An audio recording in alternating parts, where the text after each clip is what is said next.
Mesdames et messieurs, bonjour. C'est un réel plaisir d'être parmi vous aujourd'hui. Je m'appelle Selma Binis et je vais être la modératrice de ce panel consacré aux infrastructures, télécoms et PPP, gisements de relance et de recroissance.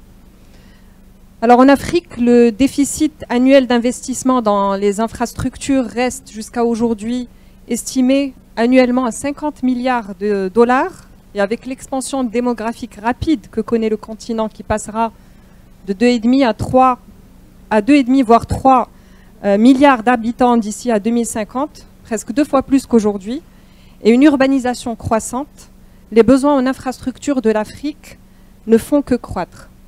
Malgré la conjoncture difficile que nous connaissons tous, que le monde connaît, en raison de ces différentes crises, les grands chantiers d'infrastructures continuent à se développer à grands pas, des projets portuaires, ferroviaires, routiers, énergétiques ou encore industriels, qui sont aujourd'hui essentiels pour stimuler la croissance économique et accompagner l'Afrique et le Grand Sud de demain.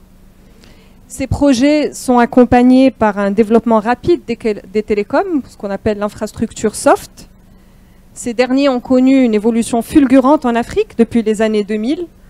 Seulement, plusieurs défis restent à relever, notamment en termes de connectivité Internet, où nous trouvons plusieurs milieux ruraux qui manquent encore d'infrastructures dédiées à la matière, et ceci malgré la transition digitale qui a été débutée depuis quelques années, accélérée avec la pandémie de la Covid-19. En ce sens, les partenariats publics-privés, les PPP, présentent des atouts considérables afin d'accélérer le déploiement des projets d'infrastructures, notamment en termes de financement et de leur gestion. Ce type d'accord, par sa nature, permet d'assurer la pérennité des projets tout en garantissant leur compétitivité. Ainsi, le PPP peut paraître le fer de lance de la relance économique et du retour à la croissance, notamment dans les projets d'infrastructure et de télécom. Alors, 3 questions auxquelles on va tâcher d'y répondre. Quels sont les grands projets en cours sur le continent africain et dans le Grand Sud ? Quid du secteur des télécoms? Quelles sont les forces et les faiblesses à noter et comment les surmonter? Et enfin, quel modèle de partenariat public-privé pour une croissance durable? Voilà les questions auxquelles vont répondre nos 5 intervenants de ce panel, que je vous demande d'applaudir, s'il vous plaît. Je vais d'abord commencer par les présenter. Monsieur Ali Siddiqui, vous êtes directeur général de l'Agence marocaine de développement des investissements et des exportations, l'AMDIE, ancien DG de l'investissement et du climat des affaires au ministère de l'investissement, de la convergence et de l'évaluation des politiques publiques, ancien DG de l'industrie au sein du ministère de l'Industrie et du Commerce, ancien directeur des industries aéronautiques, ferroviaires, navales et des énergies renouvelables, et ancien conseiller auprès du ministre de l'Industrie, du Commerce, de l'économie verte et du numérique. Monsieur Abdoulaye Ly, vous êtes économiste, directeur exécutif du Club des investisseurs sénégalais. Vous avez travaillé pendant plus de 20 ans dans le département des études économiques et de la monnaie à la Banque centrale des États de l'Afrique de l'Ouest. Ancien conseiller spécial du directeur général de l'Agence de promotion des investisseurs et des grands travaux, la PIX. Ancien directeur national de la promotion des investissements. Et enfin, ancien conseiller technique du ministre de l'Industrie en charge de l'investissement et du secteur privé.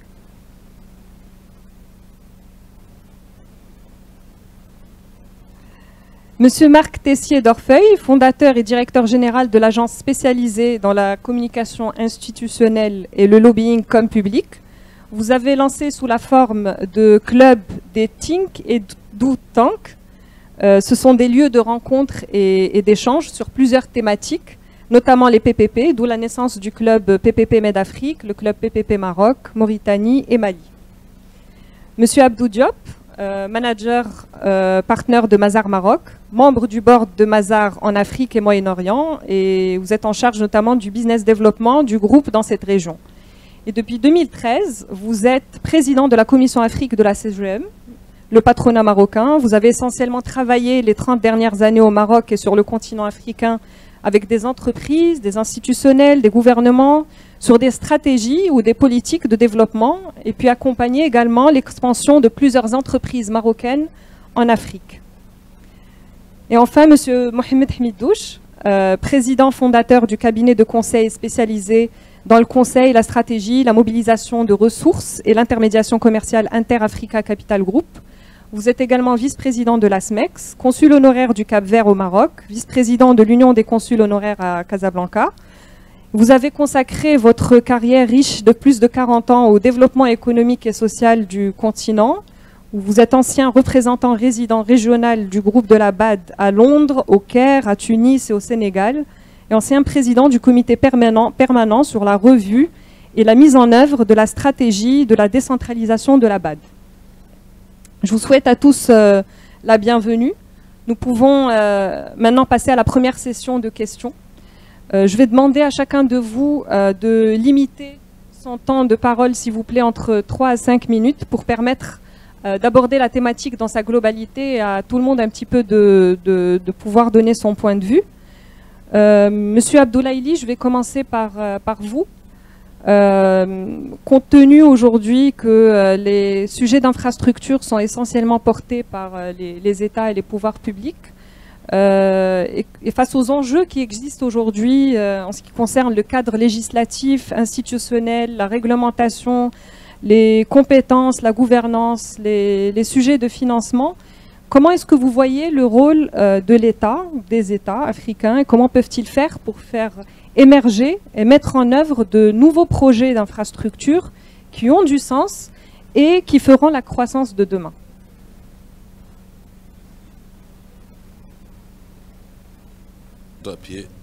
Allô? Voilà, c'est bon maintenant. Alors, merci beaucoup, Madame la modératrice. Je dois d'abord dire ma joie d'être ici, dans un endroit, le MEDES, où j'apprends beaucoup. À chaque fois que je viens ici, je rentre moins ignorant. C'est un plaisir et un bonheur d'être ici que je veux affirmer à la salle. Et remercier les organisateurs, bien sûr. Pour répondre à votre question, vous avez dit tout à l'heure, j'ai été directeur de la promotion des investissements du Sénégal. Ça m'a permis de faire le tour de beaucoup de pays africains, beaucoup de pays européens, occidentaux également, pour constater déjà la dissymétrie qui existe dans les politiques d'infrastructure.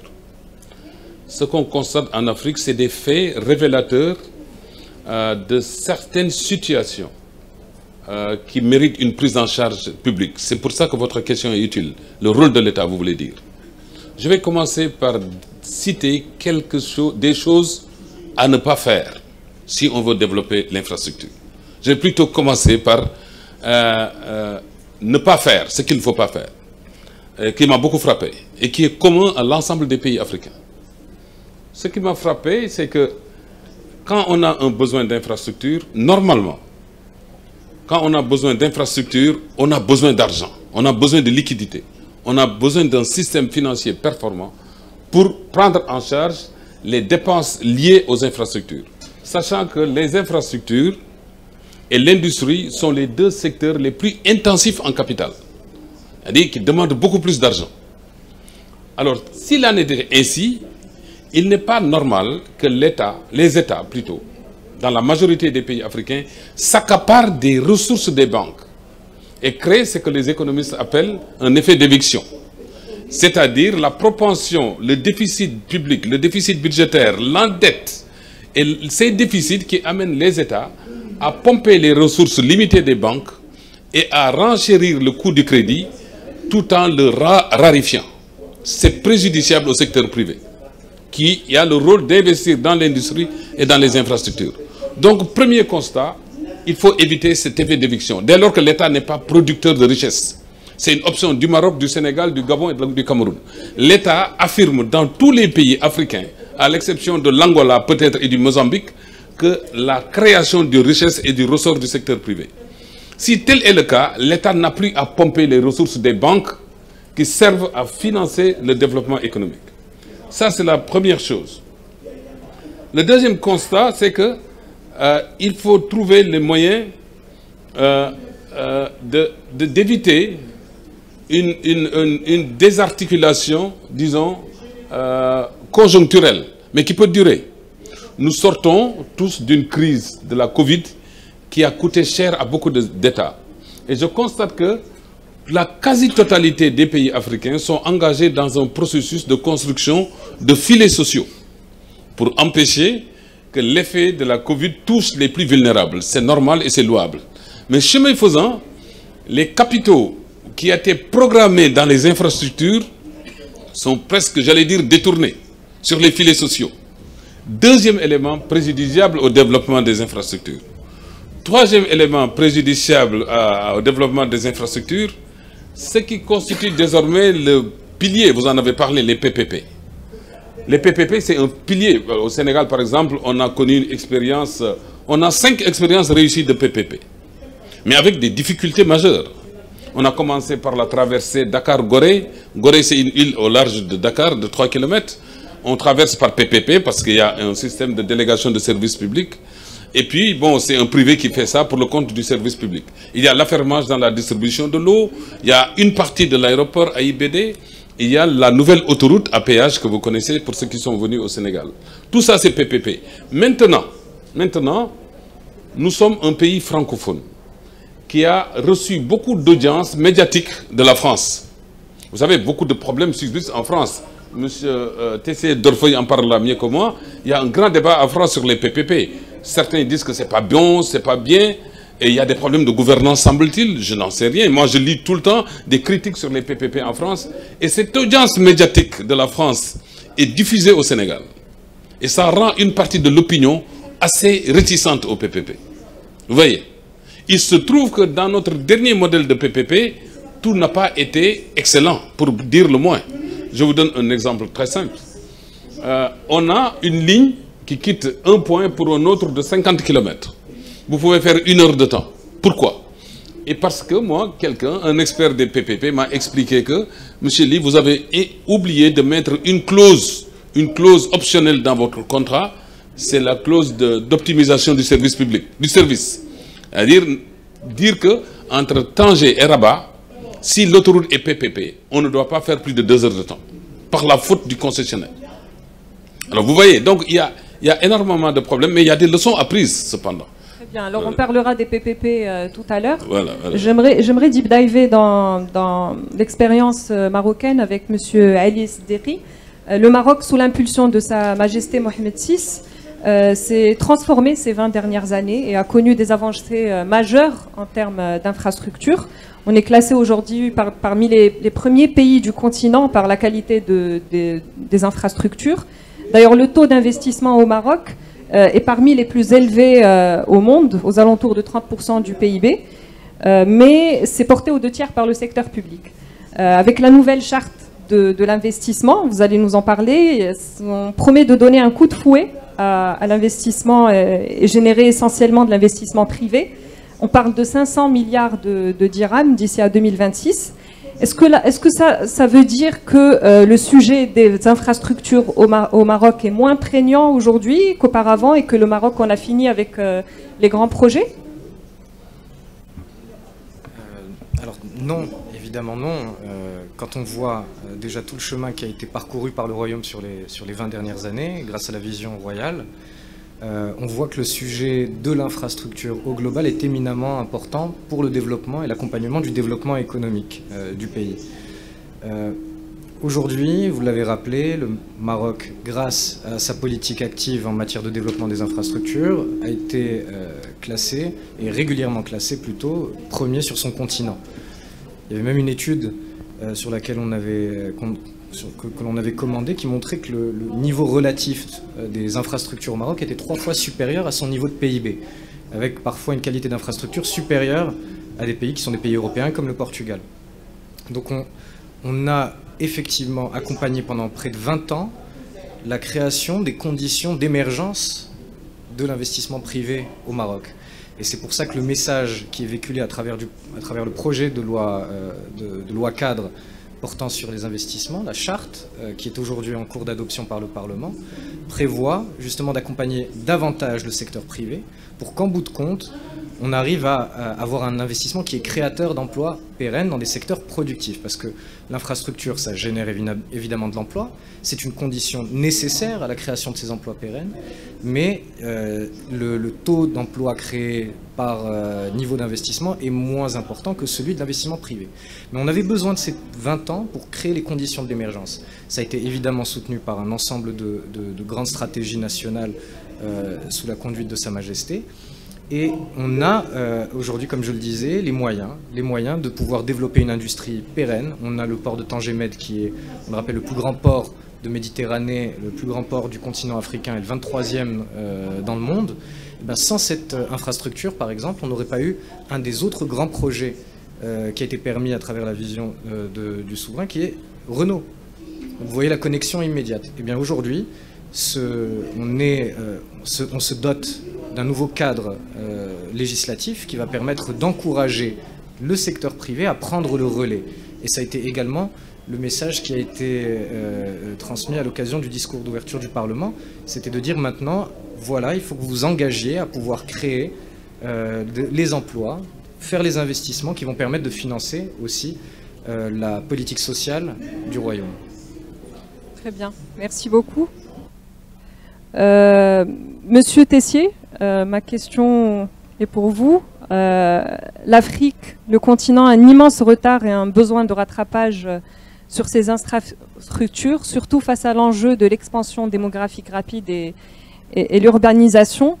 Et également la conjoncture difficile que l'on connaît aujourd'hui et qui est en train de transformer le monde. On est en pleine crise énergétique, la rareté de l'eau, le risque climatique, les pandémies, le besoin de mobilité, de connectivité.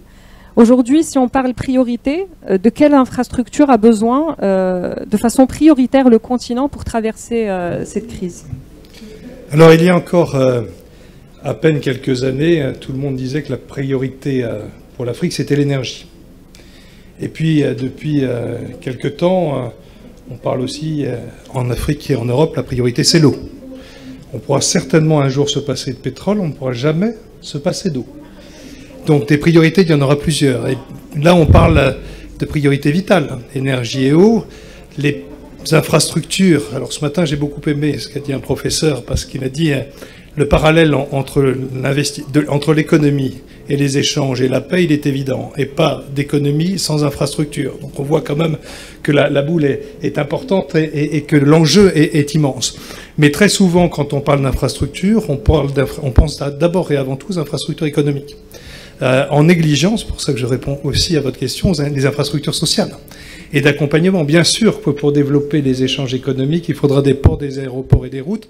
Et objectivement, on peut les avoir en régie, mais on peut les faire en PPP. Et il y aura toujours des enseignements à tirer, bien sûr, sur la façon dont ça peut se faire. Mais actuellement, sur le continent africain, il y a des nouveaux signes assez forts. Il y a 1 milliard d'investissements qui sont mis au Cameroun sur le barrage de Nachtigal. Il y a aujourd'hui un PPP de transport pour la mobilité sur 15 ans pour des bus électriques en site propre qui devrait d'ailleurs se faire aussi à Yaoundé prochainement. Donc il y a des possibilités d'aller chercher du financement privé pour désenclaver, pour accélérer les échanges. Il y a un PPP que j'ai découvert sur Abidjan extrêmement intéressant de transport des personnes en bateau.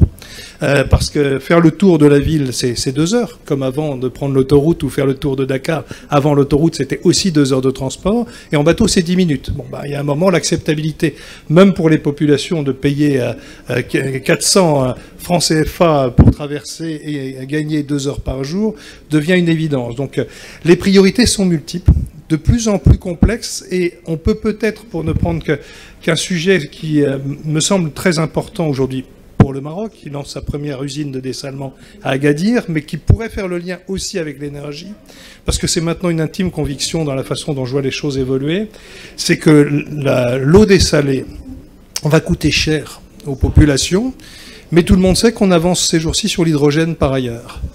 Eh bien, si on dessale de l'eau qui va coûter trop cher, mais qu'on crée, dans le cadre d'un PPP, une recette annexe, parce que dans le cadre de cette usine de dessalement, on va autoriser aussi à utiliser de l'eau pour faire de l'hydrogène.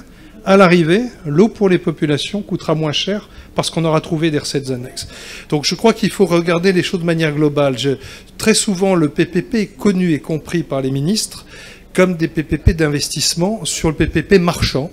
Et maintenant, il faut quand même qu'on regarde très fortement, tous ensemble, l'évolution des PPP sociaux. Il y a actuellement au Maroc une volonté de lancer 20 000 places en crèche en PPP social. Les lois ont évolué très récemment. Et par ailleurs, depuis le 17 août dernier, une éligibilité des collectivités locales au PPP. Donc nous allons faire avec l'Association des régions du Maroc, avec l'Association des maires du Maroc, énormément de pédagogie.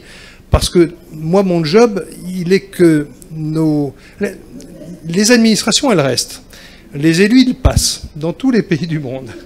Et le problème, c'est qu'il faut que nos décideurs publics au plus haut niveau comprennent qu'ils ont des outils qui leur permettent d'aller plus vite. Et le jour où on comprendra que la tradition de tous les États, c'est faire de l'investissement pluriannuel, c'est de la bonne gestion. Je fais un collège tous les ans pendant 20 ans. Je fais une crèche tous les ans pendant 20 ans. Je fais un tribunal tous les ans pendant 20 ans. Et qu'on comprend que grâce au PPP, on peut faire tout cela en 3 ans, 20 en 3 ans, et on étale la dette, et on prend un ou plusieurs opérateurs qui vont accélérer les investissements et qui permettront aux patrons des pays d'apporter une visibilité de l'action publique beaucoup plus forte et immédiate sur le terrain. À ce moment-là, on aura trouvé des choses. Donc pour moi, la priorité aujourd'hui, il y en a plusieurs, mais de remettre le PPP social aussi sur le haut de la pile en comprenant comment on peut avancer comme cela. Très bien.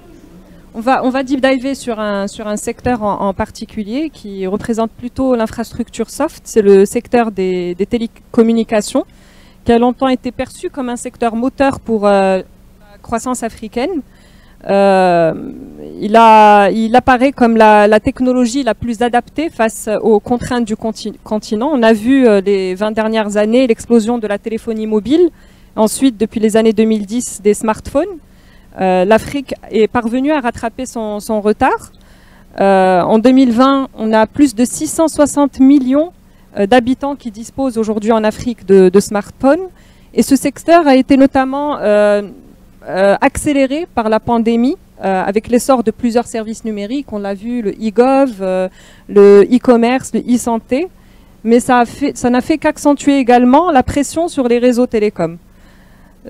Cependant, il y a des grands défis concernant ce secteur dans le continent. On parle d'abord de la fracture numérique et la connectivité, l'accessibilité Internet, la digital illiteracy et l'accès à la qualité des réseaux à des vitesses de 4G et plus. Monsieur Hamid Douche, ma question est pour vous. Vous avez passé plus de 20 ans à la BAD à financer des projets... Pardon ? 36 ans, plus de 20 ans, jusqu'à 36 ans, à la BAD, à financer des projets d'infrastructure et de télécom aussi.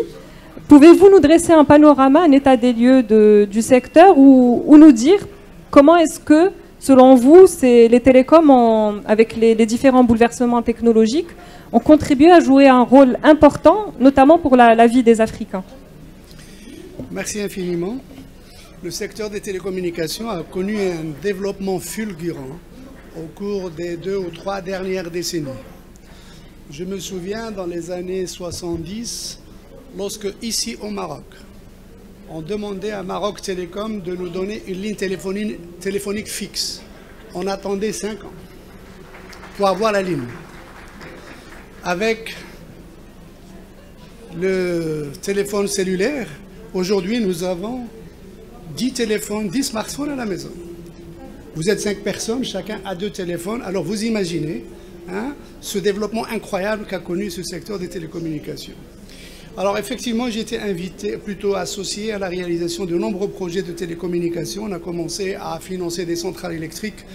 Une fois, je me trouvais à Brazzaville et de là-bas, je voulais aller à Kinshasa. Il fallait qu'on appelle le central de Paris qui passe par le central de Bruxelles pour passer à Kinshasa afin que j'annonce ma mission. Il a fallu que je traverse le fleuve, 20 minutes, et je serai de l'autre côté. Mais pour préparer la mission, il fallait bien qu'on se parle au téléphone. Donc c'est juste pour vous dire un peu le développement incroyable que ce secteur a connu. Aujourd'hui, ce secteur se développe dans nos pays grâce aux investissements massifs qui sont faits par nos pays à travers les financements des différentes institutions financières, qu'elles soient régionales ou internationales. Et donc le mouvement est enclenché. Mais je voudrais attirer l'attention. Je ne sais pas s'il y a des représentants de sociétés de télécom ici dans la salle. Je voudrais attirer leur attention sur un risque systémique qui va se passer dans les prochains mois, dans les prochaines années. Et il faut faire extrêmement attention. Pourquoi ? Parce que les sociétés de télécommunications comme Orange, Maroc Télécom, je ne veux pas leur faire de la publicité. Permettez-moi de citer l'exemple de Safaricom au Kenya. Ils ont lancé le mobile banking qui s'appelle M-PESA, P-E-S-A. Notez ce nom, il est important. PESA en swahili veut dire monnaie. Mobile banking.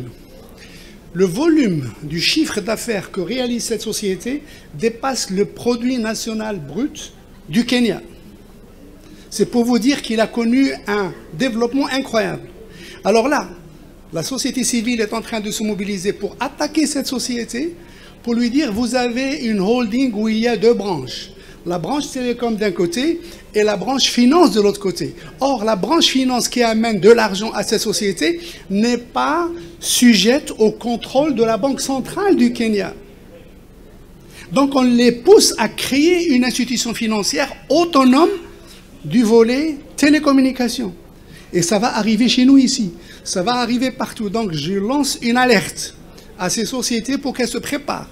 Parce que le Kenya est en train de le faire et ça va faire tache d'huile un peu partout sur le continent africain. Maintenant, sur un autre sujet, on parle d'infrastructures. Les infrastructures sont définies au sens large par les routes, les ports, les télécommunications, mais il y a aussi l'eau et l'assainissement au milieu rural, hein, ça a été dit, mais il y a aussi l'environnement qui est important. Au Sénégal, avec l'ancien président Abdoulaye Wade, nous avons lancé la Grande Muraille Verte qui va de Dakar à Djibouti, avec une bande de 50 km, n'est-ce pas, qui va aller jusqu'à Djibouti pour lutter contre la désertification. Parce que les pays du Sahel souffrent, n'est-ce pas, de ces situations comme le Maroc. Regardez un peu, quand on n'a pas la pluie ici, eh ben, vous voyez, ça impacte négativement sur le PIB, n'est-ce pas, au niveau du Maroc. Ne parlons pas de l'impact de la guerre en cours aujourd'hui en Ukraine, n'est-ce pas, sur les économies de tous les États africains, etc. Maintenant, j'avais écrit un article dans un journal où je faisais un plaidoyer pour la création d'une compagnie maritime, n'est-ce pas, africaine. Aujourd'hui, comment voulez-vous commercer, n'est-ce pas, si vous n'avez pas ces lignes maritimes? Il y a 200 camions qui sortent tous les jours d'Agadir en direction de Nouakchott et de Dakar, et après ça va jusqu'au Burkina Faso, en passant par le Mali, la Guinée, la Côte d'Ivoire, etc. Avec le pont qu'on est en train de réaliser.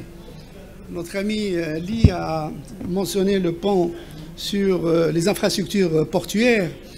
En 2004, quand je suis arrivé à Dakar, la première opération que j'ai mise en place, c'était la construction du pont sur le fleuve Sénégal. Alors, quand un projet de cette nature concerne plus qu'un pays, dans le cas d'espèce, c'est deux pays, c'est le Sénégal d'un côté et la Mauritanie, on appelle ce projet multinational. Il est très complexe à mettre en place. Malheureusement, la Mauritanie n'ayant pas les experts qu'il faut pour gérer la chose comme il faut, le Sénégal a la Giroute, n'est-ce pas, où il y a des ingénieurs de premier plan.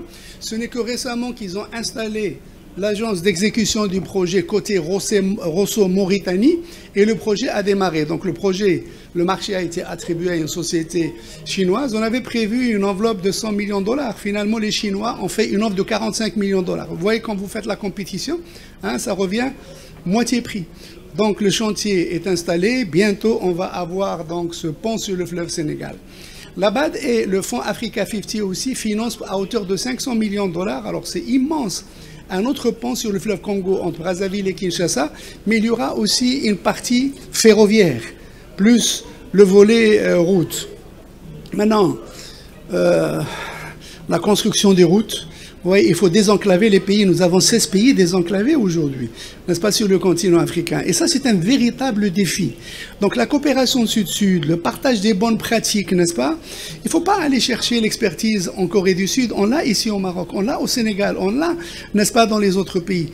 Apprenons à travailler ensemble, faisons confiance entre nous. C'était le message de Sa Majesté, n'est-ce pas, à Abidjan. L'Afrique doit faire confiance à l'Afrique et je pense qu'on ira très loin. Merci. Merci beaucoup, M. Hmidou. Vous avez parlé de défis. Abdou Diop, j'en ai parlé tout à l'heure. Pas mal de défis concernant le secteur, la fracture numérique notamment. Il y a 1 milliard de personnes en Afrique qui n'ont pas accès à Internet. Comment pensez-vous que c'est possible de faire face à ce défi? Vous avez accompagné pas mal d'entreprises télécoms dans leur expansion dans le continent africain. Merci Selma pour me donner la parole sur ce sujet. Effectivement, Aujourd'hui, hein, on parle beaucoup d'énergie, on parle beaucoup d'eau, mais les télécoms constituent aussi une priorité. Je pense que les pays qui ne l'ont pas compris vont prendre du retard là-dessus. Priorité pour beaucoup de raisons, parce que d'abord, l'Afrique a un grand défi, c'est sa jeunesse. Et cette jeunesse, si on ne la connecte pas, forcément on la perd. Parce qu'aujourd'hui, la connexion est facteur de création d'emplois, ne l'oublions pas.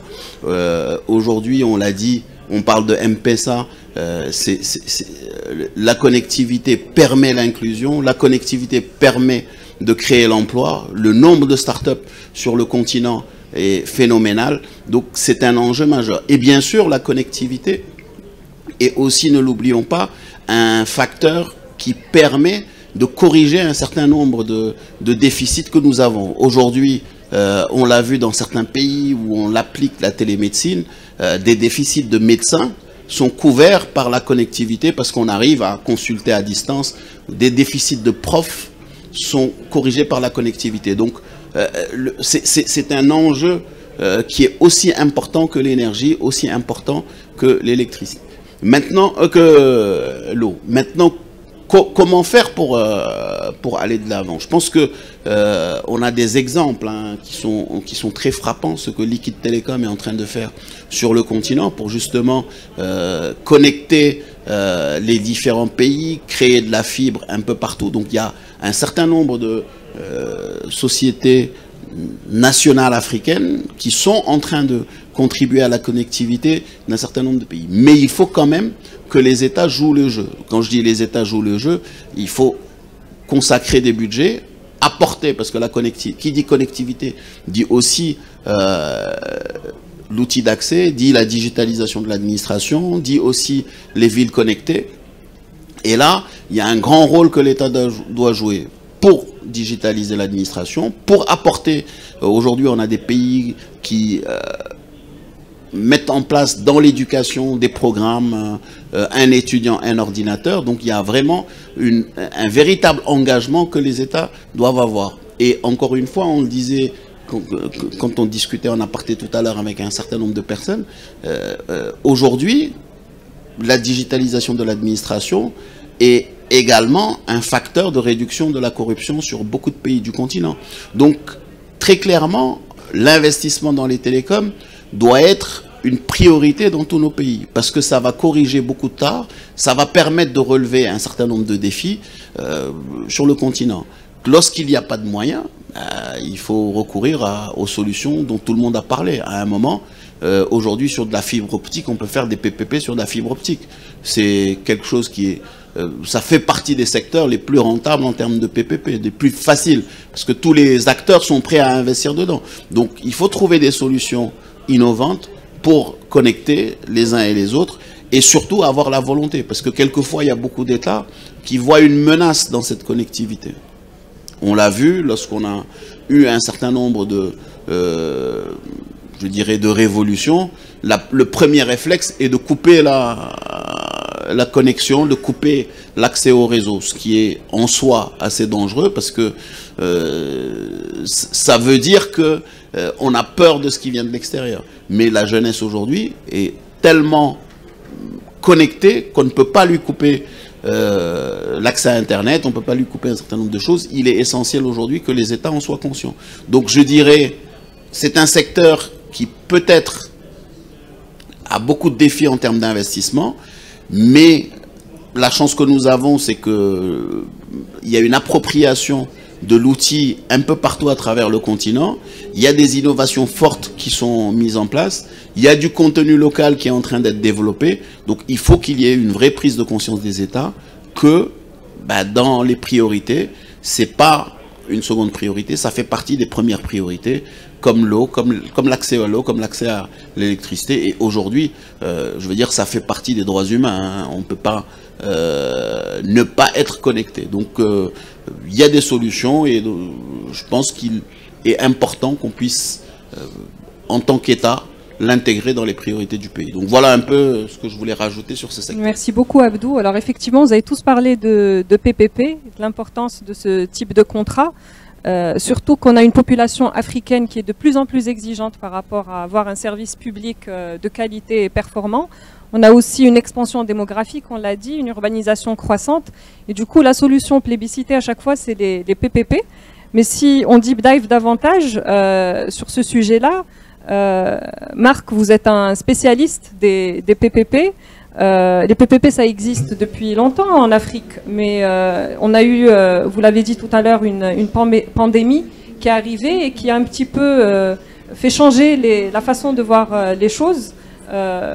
Cette pandémie-là nous a appris à être beaucoup plus agile et qu'il fallait être anticipateur, notamment dans les contrats PPP. Est-ce que vous pouvez nous dire s'il y a une innovation à mettre en œuvre dans la façon de voir ces contrats PPP? Comment, si on devait changer, qu'est-ce qu'on peut changer?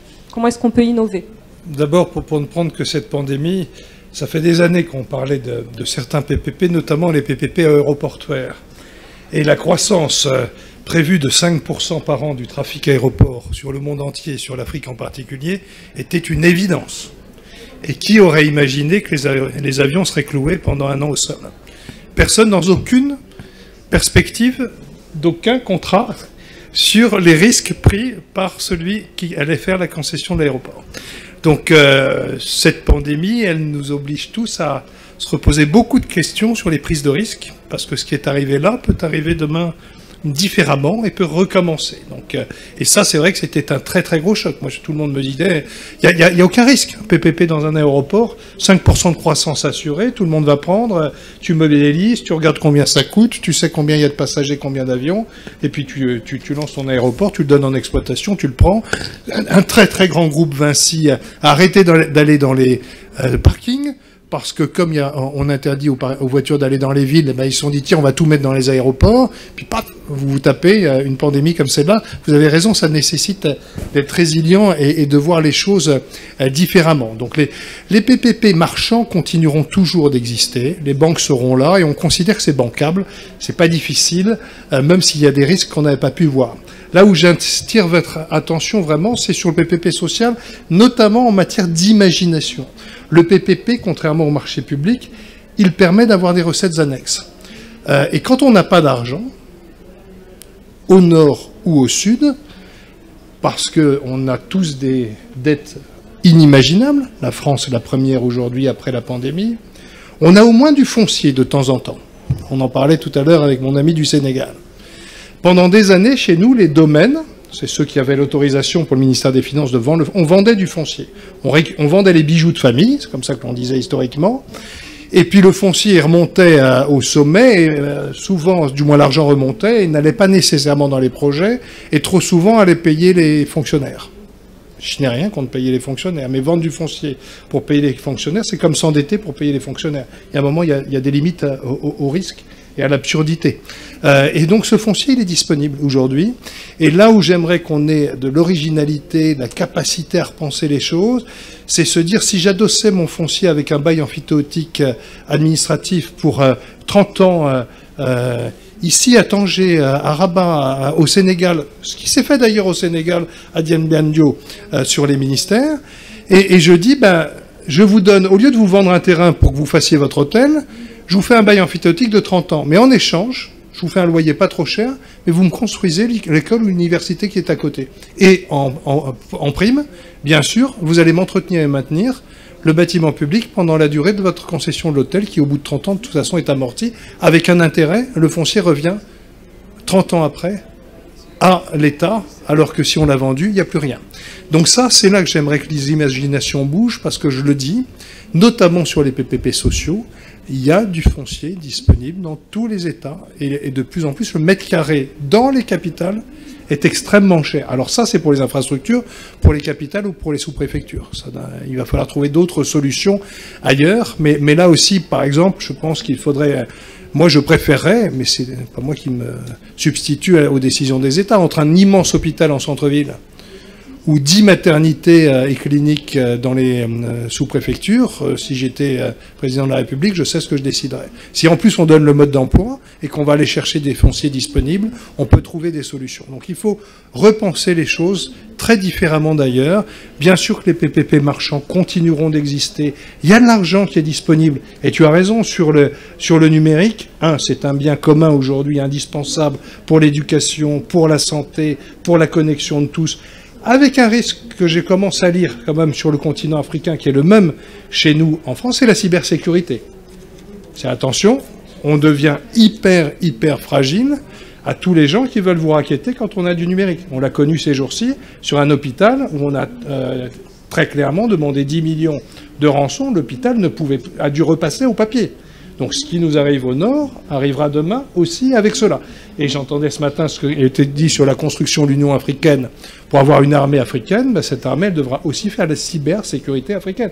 Parce que notez bien ça, le pendant du numérique et le risque, ça va être ceux qui vont vouloir abuser de cette facilité pour demain racketter les États, les entreprises ou vous-même. Voilà, c'est peut-être un peu... Mais ce sur quoi je veux vraiment insister, c'est sur l'imagination qu'il faut avoir sur les recettes annexes, sortir des bons vieux marchés publics traditionnels, réfléchir à ce qui est possible pour aller trouver de l'argent dans le privé qui permet d'alléger la dette publique et financer des infrastructures sociales. Monsieur Hamidouche, une réaction, les conditions de succès des contrats PPP aujourd'hui. Et je vous reposerai la même question après, Monsieur Abdoulaye.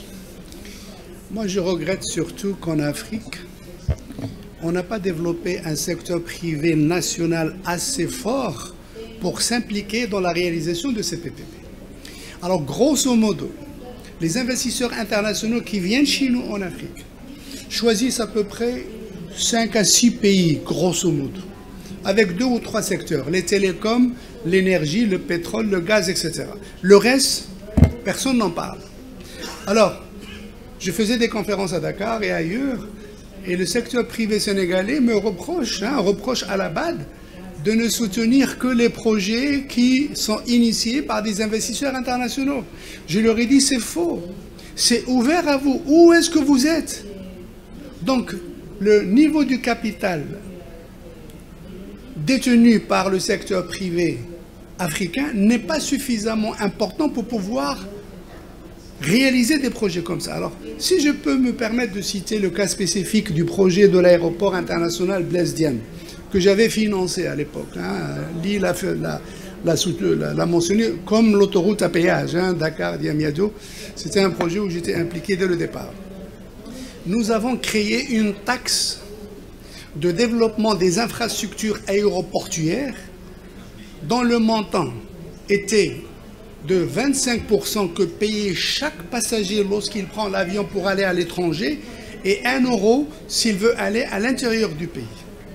On a créé un compte séquestre géré par l'IATA, l'Association internationale du transport aérien, pour donner une garantie aux investisseurs, notamment les banquiers qui devaient soutenir le promoteur du projet.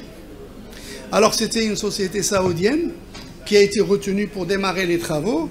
Ensuite, ils ont trouvé des galeries sous la piste sur lesquelles devaient atterrir les avions. Ils ont demandé réparation à l'État parce qu'ils ont commencé le travail sur la base des études techniques réalisées par les services publics de l'État du Sénégal. Il y a eu des problèmes, ils sont partis. Ce sont les Turcs qui sont venus, qui ont réalisé donc le reste des travaux et c'est eux qui l'exploitent dans le cadre d'un accord de concession. Donc là, c'est des problèmes véritables. Or, nous avons la possibilité de mobiliser les ressources domestiques, soit à travers des emprunts obligataires que l'État peut lancer, soit à travers la finance islamique qui est souvent oubliée. Les soukouk représentent quand même une solution très pertinente pour réaliser le financement de ces projets PPP initiés par le secteur privé africain. Mais il y a aussi les bourses de valeur auxquelles on ne fait pas appel. La bourse de valeur régionale d'Abidjan, n'est-ce pas, est un levier de mobilisation de ressources énormes. Il y a 2 ou 3 mois, ici à Rabat, nous avons créé l'association des fonds souverains africains, avec Capital Itmar, n'est-ce pas, qui assure la présidence, n'est-ce pas. Et donc on a réuni des fonds souverains de l'Afrique centrale, de l'Afrique de l'Ouest, même du Koweït, de Dubaï et du Maroc, etc. Donc, vous voyez, les choses bougent. En partageant les bonnes pratiques, en se passant les tuyaux les uns et les autres, on peut faire des choses importantes. Un autre sujet de financement de ces projets, c'était les fameux fonds des générations futures, initiés par la Banque mondiale, d'abord au Tchad, pour utiliser une partie du pétrole qu'ils exportent à travers le pipeline qui vient du Tchad jusqu'à la raffinerie de Kribi au Cameroun, n'est-ce pas? Et à un moment donné, feu le président Déby Itno voit un convoi militaire qui vient du Soudan pour prendre le pouvoir, n'est-ce pas, à N'Djamena. Eh bien, il est parti récupérer tout l'argent de ces générations futures pour acheter des armes afin de défendre son régime, etc. Donc vous voyez aussi, même lorsque les fonds sont réservés, mis en place, etc., le pouvoir public, parfois, les utilise à d'autres fins. Monsieur Lee, tout à l'heure, a dit on avait des projets et des financements alloués aux projets d'infrastructure, mais avec la Covid, eh bien, les fonds sont fongibles, on les a utilisés pour faire autre chose, parce qu'il fallait sauver la vie de la population. C'est quand même des choses importantes. Donc les fonds étant fongibles, si le contexte change, eh ben, ce sont des circonstances qu'il faut gérer et tout ça. Mais à mon avis, il y a un potentiel énorme. Il faut que le secteur privé s'engage et ne passe pas son temps à se plaindre seulement. Il faut qu'il s'organise et qu'il sache travailler. À la base, on a créé la table ronde des hommes d'affaires d'Afrique, n'est-ce pas, où il y a le GOTA du secteur privé africain dans les 54 États africains, etc., qui sont en train de faire des choses incroyables avec la BAD, avec Afrique Zimbank, etc. Donc moi, je suis très optimiste pour le futur. Merci. Monsieur Lee, justement, une réaction par rapport au contrat PPP et à ce que dit Monsieur Hamidouche. Oui, une réaction peut-être pour partager avec vous ce que nous vivons en Afrique, au Sénégal en particulier. D'abord, indiquer que nous avons fait en 2014 une loi PPP 2014-09 du 20 février 2014. Février 2009, mars 2021. 8 ans d'existence de la loi, 0 projet. 0. Aucun projet n'a été réalisé sous l'emprise de cette loi. Pourquoi? Parce qu'il y avait une disposition dans la loi qui mettait les seuils tellement élevés que c'était réservé aux ultra riches. Et ça excluait les opérateurs nationaux.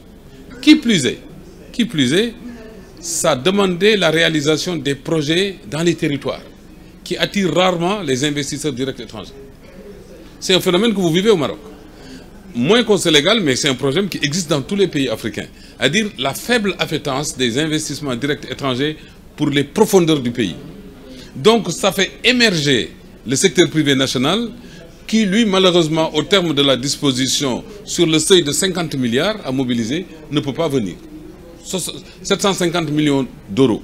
Alors, vous voyez, ça, c'est une contrainte ténue. Pourquoi? Parce que la Banque mondiale ne voudrait pas qu'on abuse des offres spontanées. Elle a verrouillé le système par un seuil d'accès qui est très élevé, des 50 milliards. Ça, c'est la première chose pour le futur. Ne pas être toujours astreint à ces considérations. Le deuxième point, je rebondis sur ce que dit Mohamed sur le secteur privé national. On a une nouvelle loi, 2021-23, du 23 mars 2021 sur les contrats de partenariat public-privé, toute neuve, mars 2021. Alors, dans cette loi, il y a des dispositions encourageantes qui tirent les leçons de la loi précédente. D'abord, le seuil d'offres spontanées a sauté. On a plus 50 milliards à exiger pour être en négociation directe pour un contrat de dialogue compétitif. On va directement poser, selon certaines considérations, beaucoup plus souple. Mais l'innovation majeure, c'est que quand un investisseur étranger vient au Sénégal pour investir, il est obligé d'allouer 33% de la société de projet à un ressortissant de la communauté, de l'UEMOA. Quand on fera la ZLECAf, ce sera un ressortissant des pays membres de la ZLECAf. Ça aussi, c'est une innovation assez importante. Autre chose que je voudrais souligner, c'est la mauvaise presse. Je n'avais pas fini d'en parler. Ça, c'est tenu. La mauvaise presse des PPP français. On a parlé d'hôpitaux, d'autoroutes, de Vinci, de détournements, oui, de gâchis. Marc, je voudrais que vous soyez un peu plus bavard sur ça. Hein, sur les problèmes de la France que nous consommons tous les jours dans nos télévisions.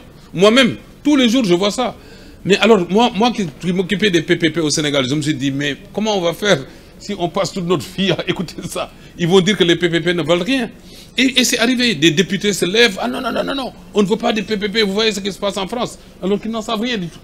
Ils entendent la presse en parler. Ça, il faut aussi noter la faible éducation pour les PPP.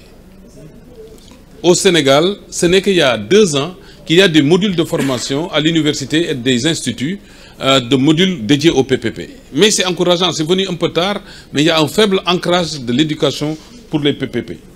Autre élément qui relève du secteur public, c'est les lourdeurs bureaucratiques qui s'accommodent difficilement des PPP.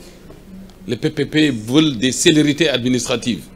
Parce qu'on mobilise l'argent, on mobilise des conventions, on mobilise des préfinancements. Maintenant, il faut l'accord de l'État. Une fois qu'on a mobilisé, peut-être qu'on est en train déjà de payer. Si maintenant, pendant qu'on est en train de payer, les procédures peuvent durer 2 ans, ce n'est plus la peine, on abandonne. Et ça aussi, c'est arrivé. Dernière considération sur la leçon que moi j'ai apprise sur l'autoroute à péage Dakar-Diamniadio, là où c'est l'aéroport sur l'autoroute à péage, c'est que ce projet, je viens de découvrir il y a quelques jours, que ce projet qui a été fait en 2014, il date d'il y a 37 ans. 37 ans. Il a été conçu par un ministre sénégalais qui s'appelle Djaraf Diouf, qui l'a conçu en 1978. On ne l'a pas fait. Résultat des courses, parce qu'on ne l'a pas fait quand il devait se faire, d'abord, l'année de sa réalisation, il a coûté 382 milliards. Si on l'avait fait en 78, il aurait coûté 20 milliards. Vous vous rendez compte de la différence? 360 milliards de différence. On ne l'a pas fait. Entre-temps, des populations sont venues se mettre sur l'emprise. Résultat des courses, 74% des dépenses sont liées à des dépenses de libération d'emprise. Leçon, morale de l'histoire, faites-le quand vous devez le faire. Sinon, c'est des surcoûts additionnels. Voilà ce que je voulais ajouter. Très bien, merci beaucoup. Monsieur Hamidouche, tout à l'heure, a parlé de l'effet d'éviction des entreprises nationales dans ces contrats PPP et Continental aussi. Il y a une grande critique en Afrique qui est que les grands projets PPP sont toujours donnés aux étrangers. Monsieur Siddiqui, ma question est pour vous. Là, on est en train de vivre un vrai momentum au Maroc avec la charte de l'investissement qui va bientôt sortir. Comment pensez-vous qu'on pourra faire émerger des champions nationaux aujourd'hui pour pouvoir accompagner ces contrats PPP tout en encourageant l'activité de PME en tant que sous-traitance et en encourageant l'économie locale? Alors déjà, il y a en premier lieu ce que je disais tout à l'heure en introduction, c'est ce que doit ramener la charte de l'investissement, c'est ce coup de pouce pour l'investissement privé. C'est-à-dire lui donner les moyens aujourd'hui, à travers un mécanisme incitatif, d'investir davantage et d'investir de manière plus guidée. Et donc en créant cet effet-là, comme on l'a dit tout à l'heure, ça va imposer aussi au secteur public d'accompagner. Donc la dépense d'infrastructure va suivre, comme on l'avait dit, et comme on l'a d'ailleurs fait par le passé. Si l'objectif, tel qu'il a été posé, est bien d'inverser le rapport du 2 tiers, 1 tiers, parce que comme vous le savez, le taux d'investissement, c'est vous qui l'avez dit lors de votre première question, c'est donc 2 tiers portés par le public, 1 tiers porté par le privé. Mais si notre ambition c'est d'inverser, sachant qu'on engage le secteur privé à investir davantage, qu'on continue à faire de l'investissement public, et qu'on continue de prévoir de l'infrastructure, donc mécaniquement, on va avoir besoin de recourir au PPP. On n'a pas d'autre choix pour essayer d'équilibrer ce rapport, comme on l'a dit. Et donc, ne serait-ce qu'en créant davantage d'opportunités, forcément, du coup, le tissu national, le tissu d'entreprise va en bénéficier naturellement. Quand on regarde l'historique, on a quand même vu la naissance d'entreprises qui sont devenues des champions dans leur domaine, notamment dans tout ce qui est génie civil. On l'a vu, quand on regarde aujourd'hui la ligne à grande vitesse par exemple, on a des entreprises qui sont nées, qui sont devenues des experts du balastage, qui sont aujourd'hui qui ont un savoir-faire qui est propriétaire, qui est maîtrisé. Et demain, quand il s'agira d'aller accompagner d'autres projets, de grande vitesse, eh bien ces entreprises auront déjà les références et seront qualifiées pour être en mesure d'aller adresser ces marchés. Donc l'expérience montre qu'on a déjà eu la possibilité de créer, en encourageant les entreprises nationales, du savoir-faire et du transfert de technologie à travers la réalisation de ces grands programmes d'infrastructure qui prenaient la forme de contrats PPP.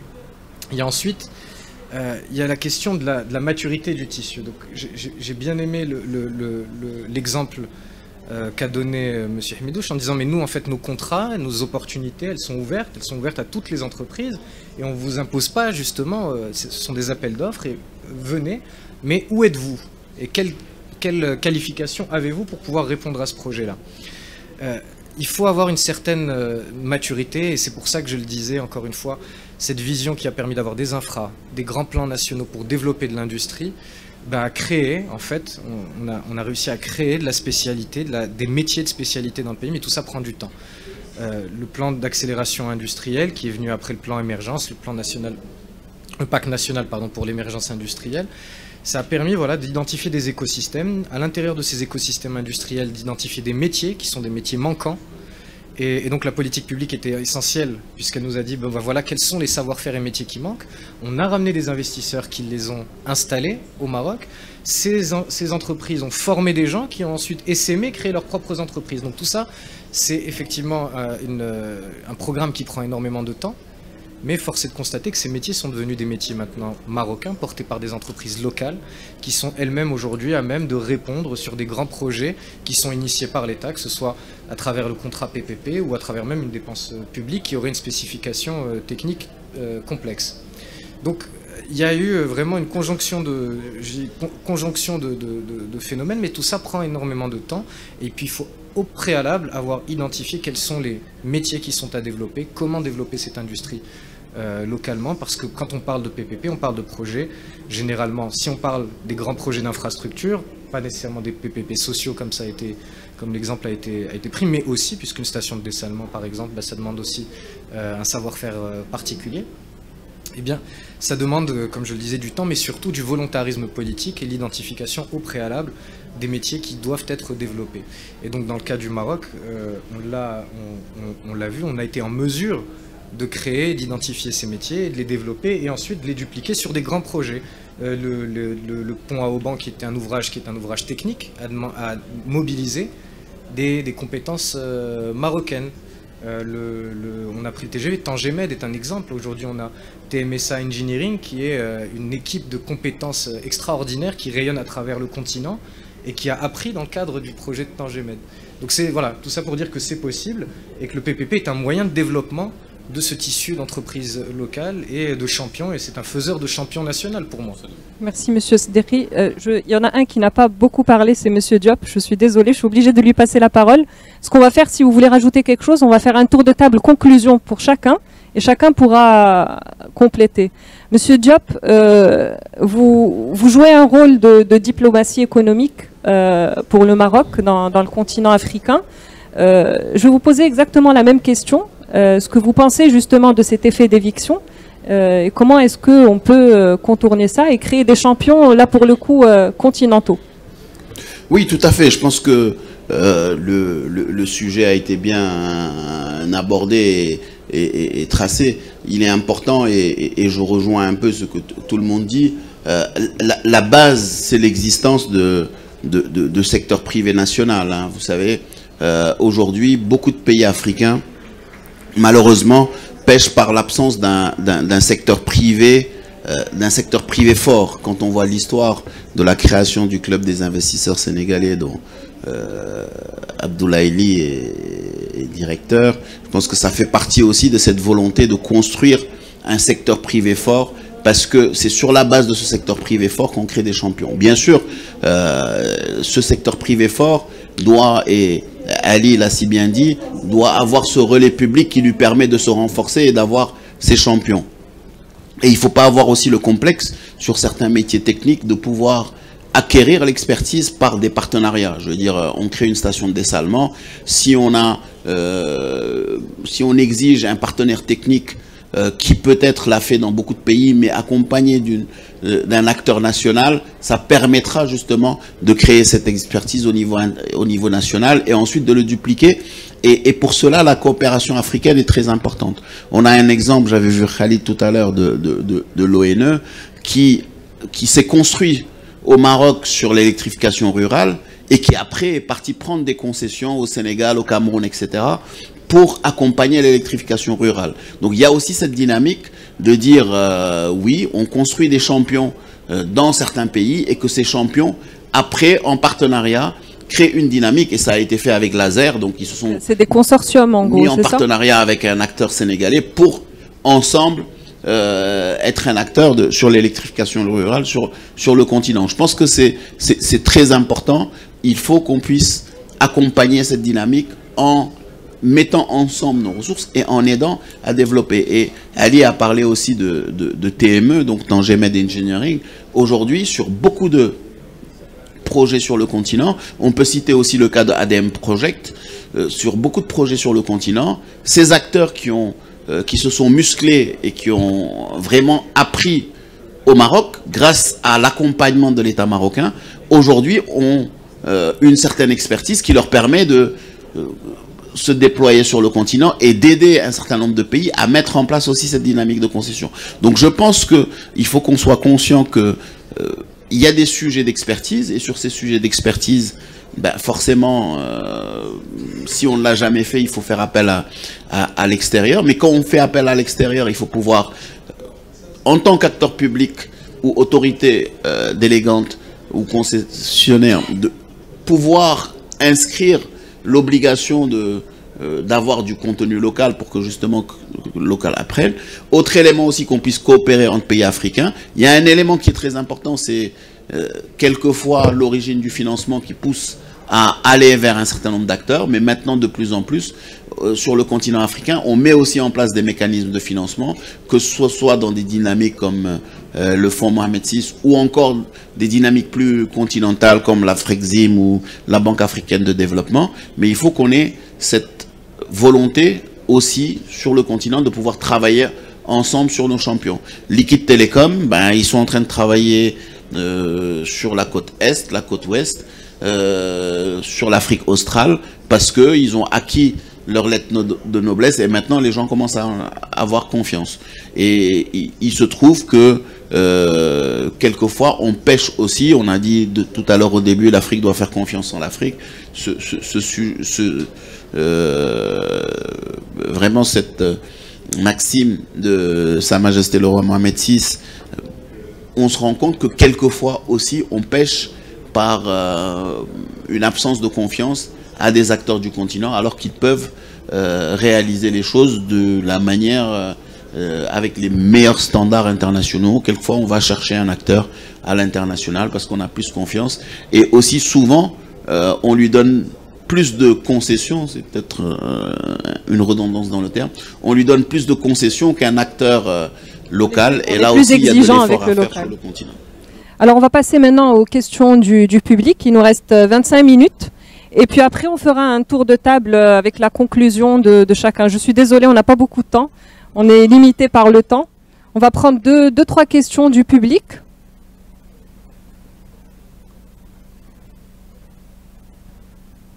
Bonjour, je m'appelle Akram, je suis directeur de Société Télécom au Maroc. On travaille sur le Maroc et sur l'Afrique.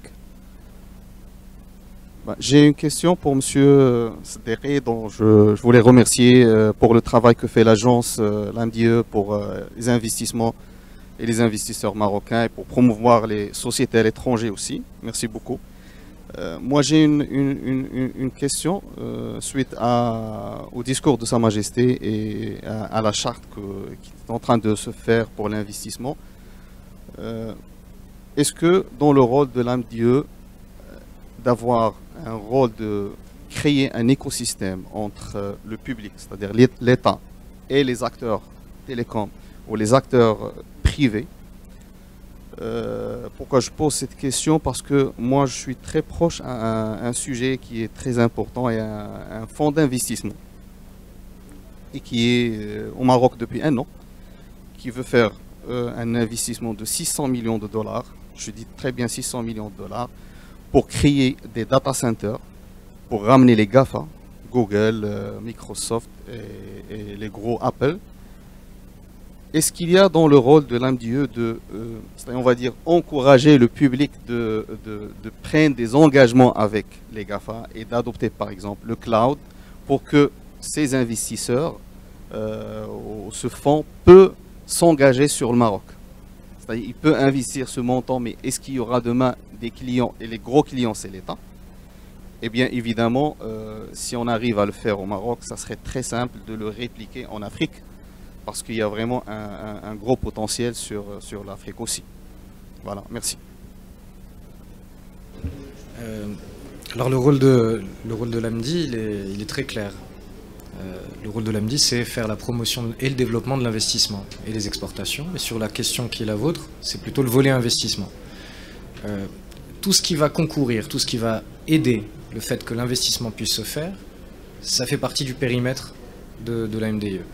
Moi, j'aime bien présenter l'agence comme étant le traducteur entre le secteur privé et le secteur public. Parfois, on ne parle pas le même langage. Parfois, le secteur privé ne comprend pas ce que lui dit le secteur public.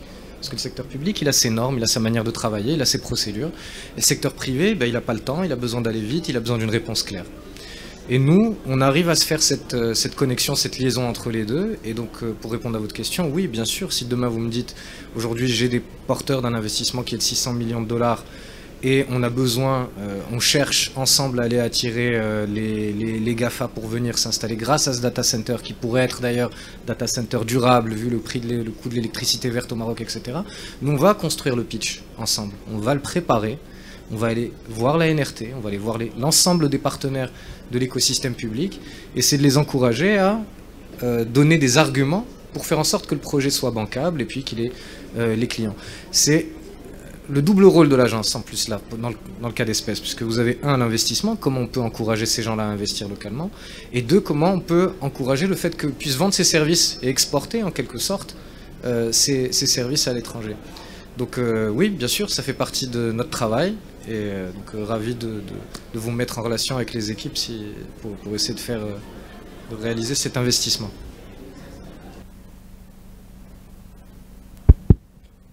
Jawad Kardouti, je suis président de l'Institut marocain des relations internationales, et ma question s'adresse à M. Siddiqui.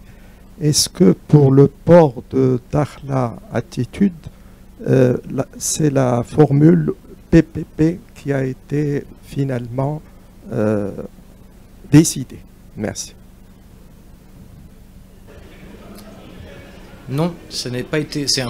Enfin, en partie oui, mais c'est-à-dire qu'aujourd'hui c'est porté par une entité qui reste une entité publique. C'est le même modèle que ce qui a été retenu pour Nador Westmed, typiquement. Donc c'est pas, il y a un consortium qui est retenu pour travailler sur ce projet-là.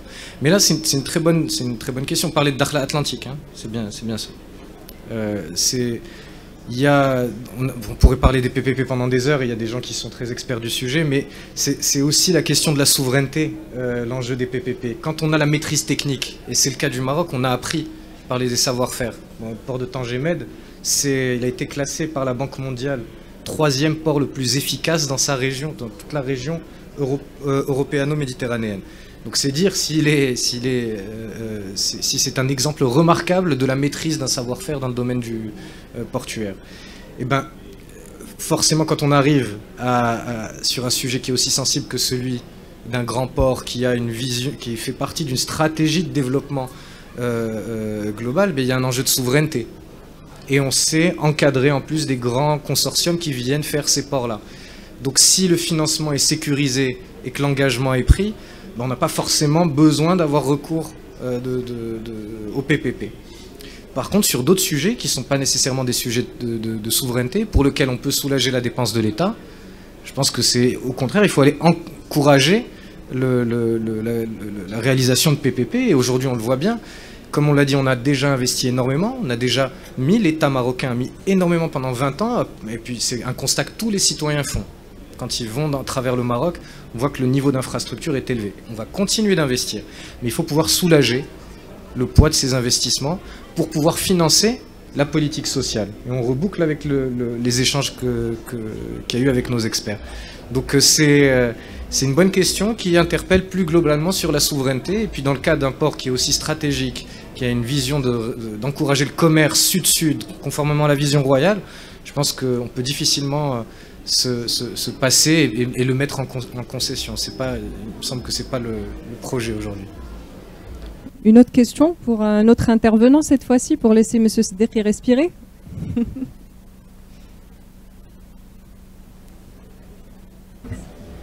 Moi, je voudrais ajouter quelque chose que j'ai oublié, je m'en veux.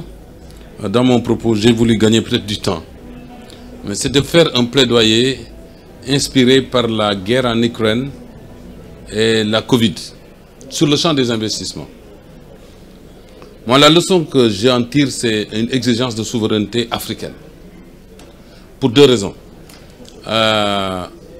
Il y a dans beaucoup de pays africains des codes des marchés publics. Et dans ces codes, il y a une disposition générale, parce que c'est fait par la même institution, la Banque mondiale, qui inspire ces codes et qui promeut la concurrence, qui dit que il faut ouvrir la concurrence des marchés publics, c'est peut-être normal. Mais il y a un phénomène très préjudiciable à la construction du secteur privé national qui constitue votre question. Est-ce qu'il faut construire des capacités domestiques? Au Sénégal, en Côte d'Ivoire, au Cameroun, au Gabon, aucune entreprise nationale n'a eu à construire un aéroport, un stade, une ligne de chemin de fer ou un parc industriel. Ça n'existe pas. Et dans les marchés, on dit il faut avoir fait pour faire.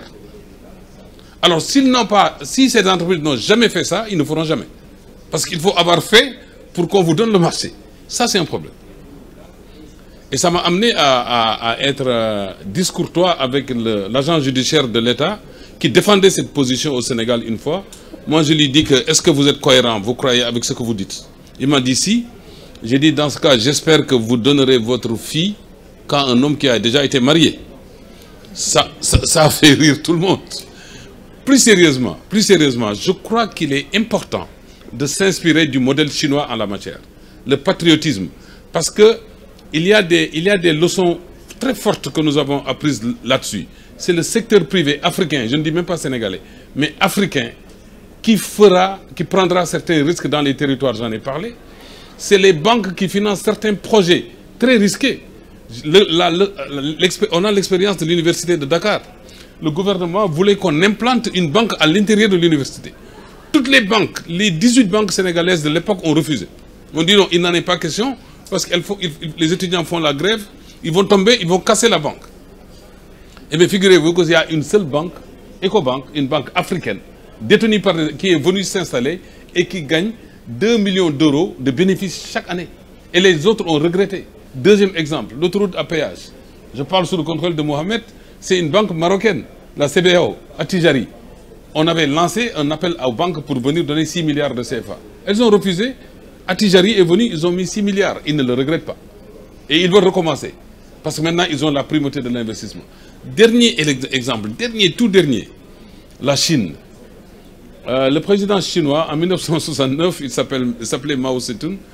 Quand on faisait le premier métro de Shanghai, on a fait les études de faisabilité, j'ai appris ça en Chine, on est venu lui remettre le projet. Monsieur le Président, on donne à qui?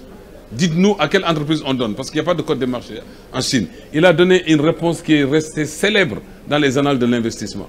Il dit, donnez à une entreprise chinoise qui ne sait pas faire. Qui ne sait pas faire, pour qu'elle apprenne à faire. Nous, on aurait donné à une entreprise étrangère, parce qu'elle sait faire. Mao a voulu que les entreprises chinoises apprennent. Et cette entreprise-là, c'est elle qui a fait la plus grande autoroute du Sénégal, Ila Touba. Je vous remercie. Merci beaucoup, Monsieur Ly. Il y avait une question par là-bas. Oui. Bonjour à tous et à toutes. Oui. Je m'appelle Mini Malak, je suis étudiante en 5e année à l'ECG, option logistique et supply chain management. C'est pour cette raison que je suis là aujourd'hui. Mon expérience est quasi nulle devant la vôtre. Donc je vous remercie pour ces insights hyper intéressants. Ma question va peut-être vous paraître simple, voire simpliste, en comparaison avec les questions précédentes des messieurs. Et mais quand même je vais la poser. Donc on peut dire que le Maroc s'intéresse énormément au PPP, ça se voit à travers le projet de loi de finances 2023. Donc, nous avons des PPP en cours de réalisation, les centrales de dessalement, la centrale de vaccins, et puis d'autres en cours d'études, principalement le port de Kénitra, les ports de Plaisance, les ports de Dakhla et d'autres. Ma question est la suivante. Selon le dernier rapport de la Banque mondiale publié le 15 septembre 2022, le monde est face à une crise de récession très probable. Comment pourrions-nous, en tant qu'une nation africaine qui a déjà assez de défis, comment pourrions-nous exploiter et déployer la piste des PPP pour pouvoir protéger notre économie africaine et aussi la population contre ce risque émanant? Et je vous remercie infiniment. Merci beaucoup. Qui veut répondre à la question? On peut être deux, mais je vais répondre rapidement. La réponse à votre question, elle est inhérente à ce qu'est le PPP. Le PPP, c'est un contrat sur 30 ans, global, qui, à mon avis, intègre complètement tous les sujets de performance, notamment environnementale. Et donc, on sait où on va sur 30 ans. Donc, on peut faire face à la crise parce qu'on est parti pour gérer ces 30 ans-là. Et on va intégrer l'amont, l'aval, la conception, la réalisation et le financement. Et on verrouille. Moi, j'ai un immense regret européen, mais vous allez me comprendre, par rapport à l'investissement. Et pour faire face à l'investissement, mais je le dis aux étudiants et aux futurs dirigeants de l'économie, on vient de connaître des années à des taux zéro en matière d'emprunt. Eh bien, dans 15 ans, quand on les reconnaîtra, on connaîtra nouveau ces taux, mais de grâce, endettez-vous avec de la bonne dette. Finançons les grands investissements sociaux des États quand on est à zéro, parce qu'aujourd'hui à 10, on ne pourra pas le faire. Et ça, c'est aussi un sujet de comment faire face à la crise. Combien de temps ça durera, je ne suis pas devin. Ce qui est certain, c'est que ce que je vous le dis, j'irai voir tous les chefs d'État demain en disant « Vous êtes à zéro, vous voulez des universités, vous les investissez maintenant sur 30 ans, parce que vous pouvez payer. » Les infrastructures, c'est de la bonne dette. C'est de la dette future qui va être utile pour tout le monde, en infrastructure économique ou sociale. Donc quand en plus l'argent est pas cher, ce serait dommage de s'en passer. Merci Monsieur Marc. Il nous reste 5 à 10 minutes. On va conclure. On m'a demandé de conclure, mais je vais vous laisser le faire. On va prendre 1 minute peut-être chacun pour conclure sur la thématique et dire ce qu'il n'a pas pu dire. Monsieur Hamidouche, on commence par vous. Merci beaucoup. 3 points. En parlant des risques des PPP, secteur privé, secteur public, etc., permettez-moi de relater une expérience vécue au Caire en 2002, il y a 20 ans exactement. On a fait des études et on était prêt à faire le closing du projet de construction de l'aéroport international du Caire en mode PPP. Le gouvernement était d'accord avec nous, tous les bailleurs de fonds avaient participé à la tour du table. Et un jour, on nous appelle, on nous dit « Vous êtes convoqué chez le président de la République ». Donc c'était Feu Hosni Moubarak. Il nous a donné la parole, nous avons tous parlé de ce que nous allions faire, qu'est-ce qui a été fait et comment on va faire. Il nous a écoutés attentivement et à la fin, il a donné instruction au Premier ministre de financer le projet sur les ressources nationales en disant « Si on fait un PPP, ouvert aux entreprises internationales, ce sont les entreprises israéliennes qui vont venir parce que dans l'aéroport international du Caire, il y a une partie réservée à l'aéroport militaire. Donc ils ont dit ils vont prendre toutes les informations que nous avons concernant notre défense nationale et Israël va encore nous occuper, etc. Donc vous voyez comment parfois cette dimension sécuritaire n'est pas considérée dans toute la littérature que vous pouvez lire, n'est-ce pas, alors qu'elle est fondamentale. 2 autres observations et je termine rapidement.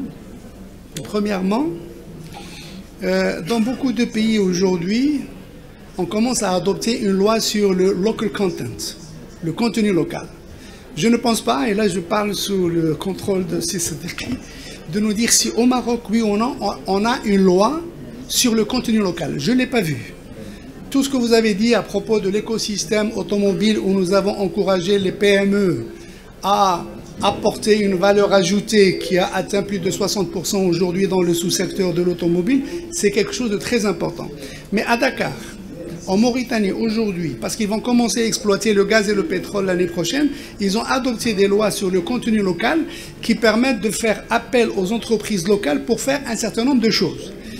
Et dans ce cadre-là, la BAD a donné 20 millions de dollars au Sénégal. On a identifié le profil de tous les métiers qui vont être utilisés dans le cadre de l'exploitation du gaz et du pétrole à partir de l'année prochaine pour former les jeunes et les PME afin qu'elles soient les sous-traitants de ces multinationales qui vont travailler là-bas. Et je termine par autre chose, un écueil. Lorsqu'on parle de PPP, et vous êtes en face, parce que je faisais partie des équipes de négociation avec les investisseurs internationaux, ils viennent avec une armada de juristes, spécialistes des PPP. Alors que l'État qui est en face n'a pas cette expertise juridique. Et comme on aime les annonces, les effets d'annonce, on a signé, on a fait ceci ou cela, on se fait avoir. Parce que nous n'avons pas suffisamment de juristes et d'avocats. Donc je lance un appel aux cabinets d'avocats, marocains et autres, n'est-ce pas, pour qu'ils puissent affûter leurs armes afin de se spécialiser dans ce secteur-là et aider nos États. Alors en attendant, la BAD n'est pas restée les mains croisées. Je m'excuse de parler de la BAD parce que c'est mon ADN, hein, donc vous comprenez pourquoi. Nous avons mis en place une facilité d'assistance juridique pour aider les États à négocier avec les institutions ou les entreprises internationales. Et parfois, on a même remis en cause des contrats qui contiennent des clauses léoniennes en faveur des entreprises et au détriment de nos États. Donc, vous voyez, même si le Parlement exerce un contrôle sur l'action du gouvernement, eux-mêmes n'ont pas cette expertise pour pouvoir aider nos pays. Donc il faut également renforcer la capacité des organes de contrôle des actions du gouvernement pour pouvoir en tirer le meilleur profit. Merci, Monsieur Hmedouche. Monsieur Diop, 1 minute pour conclure. Vous n'avez pas le droit à plus. Ok, vous avez grappillé votre temps. Ne vous en faites pas, j'ai tellement de panels ces 2 jours que moins je parle, mieux je me porte. Non, c'est juste pour dire que moi je pense que ce qu'on dit est très important dans le contexte et on va avoir encore beaucoup plus de complexité parce qu'on va sur le continent vers des projets où on aura plus d'un État qui est engagé. Aujourd'hui, on parle de corridors routiers, on parle de lignes ferroviaires, etc., où beaucoup de pays sont impliqués. Donc il va falloir qu'on ait vraiment la créativité nécessaire pour pouvoir gérer des PPP où peut-être on aura 2, 3, 4 pays. Aujourd'hui, quand on voit toute la dynamique autour du projet de gazoduc Afrique Atlantique, nigérien, Maroc, où on a 13 pays impliqués, on se rend compte que le chemin futur, c'est cette intégration régionale et tous ces projets où on aura plusieurs pays. Donc il va falloir qu'on puisse être imaginatif en matière d'investissement et en matière de PPP en particulier. Le deuxième point, et je rejoins ce que disait Abdoulaye, aujourd'hui tout le monde parle de souveraineté. Il faut pas faire l'erreur de parler de souveraineté nationale. Et je pense qu'on ne peut pas être tous des pays industriels, on ne peut pas être tous des pays qui vont produire des vaccins. Il faut qu'on parle de souveraineté régionale ou continentale. Ça, il faut qu'on en soit conscient. Lorsque la pandémie est arrivée, beaucoup de pays ont été sauvés par leurs voisins, par d'autres pays du continent, dont le Maroc qui a joué un grand rôle. Il faut aujourd'hui qu'on réfléchisse lorsqu'on parle de souveraineté en régional ou en continental, parce que c'est le plus important. Et je vais finir par juste peut-être parler du local content. Je pense que souvent on parle beaucoup de local content, mais le local content est plutôt un élément très utile dans des pays où on a un secteur privé qui est naissant et où on veut donner un peu de place à ce secteur privé. Quand on a un pays comme le Maroc, où quand même on a un secteur privé qui est très dynamique, les lois sur le local content ont moins d'impact que des décisions plus importantes comme ce qu'on a fait dans des secteurs comme l'automobile ou autres, où on demande à l'investisseur d'augmenter son taux d'intégration et avec des chiffres qu'on suit, parce qu'on sait que de toute façon l'investisseur, s'il y a des acteurs privés locaux, il ne va pas aller chercher le contenu ailleurs, il va le donner au local. Monsieur Tessier, conclusion. Je fais une conclusion en essayant de répondre à notre ami. Vous savez, le problème du BPP, c'est pas moi qui l'ai inventé, il n'y a qu'un terme, c'est privé. Et le privé, c'est le grand méchant loup. Et donc, comme c'est le marché public, Qui gagne des marchés publics? Des entreprises privées. Vous croyez qu'elles gagnent moins d'argent sur un marché public qu'avec un PPP? Je vous dis, c'est le contraire. Elles se goinfrent sur des marchés publics, mais on ne dit rien parce que c'est un marché public. Mais on donne bien au privé. Et notre job, tous ensemble, c'est de réconcilier le public et le privé. Moi, je suis un adepte du service public. Mais qu'on fasse de l'enseignement et qu'on laisse à des boîtes privées le soin de s'occuper du chauffage pendant 20 ans, pendant que le directeur enseigne, qu'on laisse au directeur de l'hôpital le soin de s'occuper des soins, plutôt que d'aller nettoyer les vitres et de s'occuper de la commande de ceux qui vont le faire. Chacun doit bien faire son job. Et dans le PPP, on doit pouvoir trouver ces équilibres tout à fait naturels. Sauf qu'on est dans des contrats long terme, on n'en fera pas partout, mais vraiment j'insiste sur ce point. En France, un hôpital a défrayé avec la chronique dans le monde entier. On dit le PPP, c'est une bombe à retardement. 72 hôpitaux livrés dans les temps, dans l'heure et à la minute, même en avance pour gagner de l'argent, on n'en parle pas. 17 universités, plan campus, vous en avez entendu parler? Personne n'en entend parler. Le Pentagone à la française, l'ensemble des armées dans le même site, et le tribunal de grande instance de Paris, vous en entendez parler? Tout se passe bien. On ne parle que des trains qui arrivent pas à l'heure. Voilà ce que je voulais vous dire. Monsieur Ly.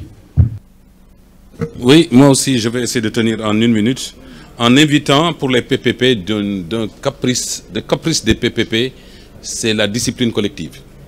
C'est important parce que celui qui met son argent, il veut être sûr que le respect des principes est de mise. L'exemple, il y a un exemple au Sénégal, c'est l'exemple des gares routières. L'État a construit des gares routières un peu partout dans les villes avec l'exigence en PPP que les gens qui voyagent par la route viennent prendre les voitures là-bas. Mais personne n'y va. Les gens prennent la voiture sur le long des routes. Mohamed connaît, Abdou connaît encore mieux que nous tous. Voilà, donc ça ne remplit pas les gares routières de clients. Parce qu'il n'y a pas de discipline collective. Ça ne s'accommode pas. Résultat, c'est un échec du processus. Les gares sont construites un peu partout sur le nord, mais personne n'y va. Parce que les gens, ils voient une voiture passer, ils arrêtent. Un transport en commun, il n'y a pas de la discipline. Ça, c'est un problème. Deuxième problème, les velléités de renégocier les contrats. On a renégocié l'autoroute à péage. On va renégocier le pont HKB en Côte d'Ivoire. On va renégocier. C'est un mauvais signal. Il faut des contrats stables et à durée déterminée. Les divergences de système juridique. Je vais être obligé de vous arrêter, je suis désolée.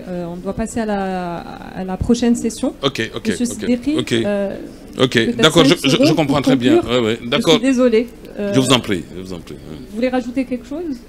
Non, moi je voulais simplement dire que, répondre à la question qui m'a été posée, alors elle existe, la préférence nationale dans le Code des marchés publics. Elle n'est pas suffisamment appliquée ou elle est appliquée sur des mauvaises rubriques. Donc je suis convaincu qu'il faut aider la PME et dans le cadre de la charte de l'investissement, il y a évidemment, c'est une loi cadre, donc elle sera complétée par des décrets et des lois. Et il y a tout un volet sur la TPME en essayant, qui est porté par les différents départements en charge de la TPE et de la PME et le ministère de l'Investissement pour essayer d'avoir une sorte de Small Business Act marocain qui permettra d'adresser ce sujet. C'est important et c'est en lien avec la thématique. Merci. Merci beaucoup. Je voulais vraiment vous remercier pour d'avoir tenu le temps et pour toute votre intervention. Je vous demande aussi de les applaudir. Peut-être avant de partir, moi j'aime toujours terminer avec une note d'humour et positif. En général, je demande toujours à mes panélistes de tweeter et de dire en un hashtag le feeling du moment pour la thématique. Ça peut être hashtag Africana ou hashtag PPP ou hashtag Union africaine. Monsieur Sideri, rapidement sans réfléchir, ce qui vous vient? Morocco Now. Ça, c'est notre slogan. Hashtag Morocco Now, hashtag Monsieur Abdoulaye. Vous avez parlé de discipline.